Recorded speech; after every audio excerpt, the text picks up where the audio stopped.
Hello everyone, હું છું optometrist કતન Shah અને આજના વિડીયોમાં હું વાત કરવાનો છું કેટરેક વિશે. કેટરેકને અમે મોતિયાબિંદ પણ કહીએ છીએ.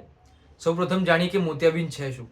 આપણી આંખની અંદર જે કુદરતી લેન્સ આવેલો છે એ સામાન્ય રીતે કાચની જેમ સ્પષ્ટ હોય છે. એક લાવડી અથવા ઓપેક થઈ જવાના હિસાબે આપણને જોવામાં તકલીફ પડે છે કે જેને અમે મોતિયાબિંદ કહીએ છીએ. હવે આપ સૌને પ્રશ્ન થશે કે મોતિયો આવવાના કારણ શું છે.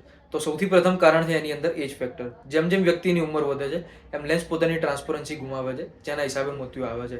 બીજું ફેક્ટર છે એની અંદર પેથોલોજીકલ કન્ડિશન્સ. જેને ડાયાબિટીસ લાંબા સમયથી વધારે રહેતું હોય, જેને યુવી એક્સપોઝરમાં કામ વધારે કરવાનું રહેતું હોય, લાંબા સમયથી જે સ્ટીરોઇડ્સનો ઉપયોગ કરતા હોય, કે જેને ભૂતકાળમાં આંખમાં કોઈ પણ ઇન્જરી થઈ હોય, એ લોકોને મોતિયો આવવાના ચાન્સીસ વધારે છે.